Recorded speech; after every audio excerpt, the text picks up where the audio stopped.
Hello tout le monde, alors aujourd'hui on va parler de notre légende. Aujourd'hui on va parler de notre légende, ouais j'aime bien parler légendes, je trouve ça cool. Je trouve ça sympa de parler légendes, je voyage un peu. Je voyage un peu en même temps que vous. On voyage aux légendes qui viennent de sud-africaines, légendes qui viennent de Nord-Afrique. On voyage un peu quoi. Bon, bref. Aujourd'hui, on va parler de la légende de la Dame Blanche. Évidemment, la légende urbaine de la Dame Blanche, c'est la légende la plus connue, c'est celle dont on parle tout de suite quand on parle de légende et d'histoire d'horreur. Évidemment, j'ai encore un film qui traite sur le sujet, parce que qui n'a pas connu la Dame Blanche, la malédiction, qui est sorti en 2019. Évidemment, les faits qui se passent dans ce film sont totalement inventés, c'est une fiction, mais moi je vais vous parler des faits réels de la Dame Blanche et pourquoi elle s'appelle comme ça. La Dame Blanche qui n'est à pas confondre avec Bloody Mary. Bloody Mary, c'est totalement autre chose. Donc, je vais vous parler de la Dame Blanche, et je vais aller chercher le film.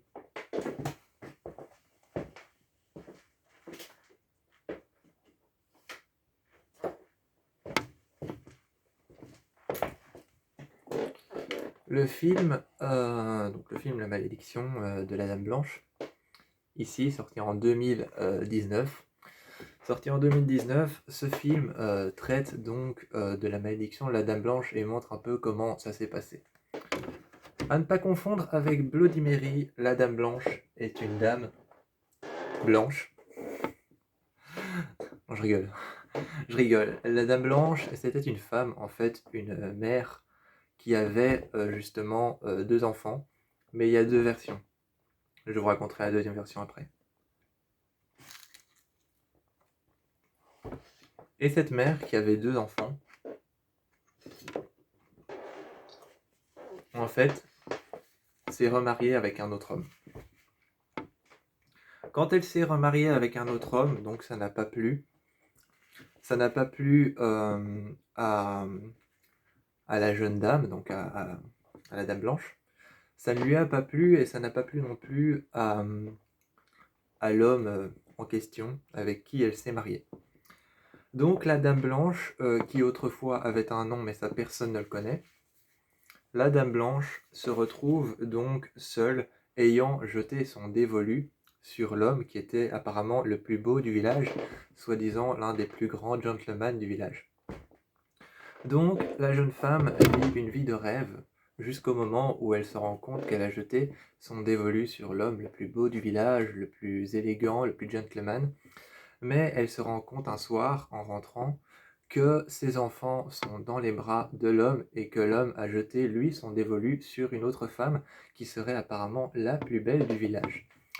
À ce moment-là, la Dame Blanche, ça ne lui a pas du tout plu, et ce qu'elle a fait pour se venger de ce qu'a fait l'homme, pour se venger de ce qu'a fait son mari, eh ben, elle va prendre ses deux enfants, à elle et à lui, et elle lui a dit clairement: je vais noyer tes enfants dans l'eau, et si tu ne te libères pas de cette femme, si tu n'arrêtes pas tout de suite ce que tu fais avec cette femme, je noie nos deux enfants dans l'eau.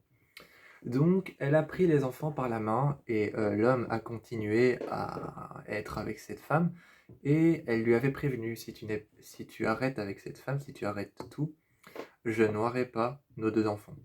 Et donc elle a pris les deux enfants quand elle a vu que l'homme n'a pas arrêté, et elle a été à la fontaine, et à la rivière. À la fontaine, elle leur a fait regarder l'eau pour les prévenir de ce qui allait se passer. Et une fois arrivée à la rivière, elle a mis leur tête dans l'eau et ne l'a plus ressortie jusqu'à ce que les enfants arrêtent de se débattre. En gros, elle a tué ses deux enfants et l'enfant de l'homme pour pouvoir se venger. Seulement, avide de vengeance et noire de rancœur, elle s'est rendue compte de son acte, qu'elle avait tué ses propres enfants. Donc aujourd'hui, si tu n'obéis pas à ton aîné, comme ils disent dans le film, si tu n'obéis pas à tes grands frères, à tes grandes sœurs, à tes parents, la Dame Blanche viendra pendant ton sommeil et t'emportera pour te choisir comme enfant. Ça, c'est l'histoire de la Dame Blanche qui vient d'Amérique. L'autre version. L'autre version vient d'Europe. L'autre version serait apparemment que la Dame Blanche aurait été une mariée.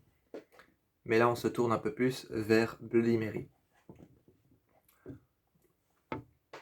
Donc on se tourne un peu plus vers Bloody Mary. Tout de suite, quand on parle de mariée, on pense à Bloody Mary, parce qu'apparemment Bloody Mary, ce serait une sorcière en robe blanche, qui apparaît avec du sang tout au bord de son buste et de son cou, avec un couteau et qui te tuerait.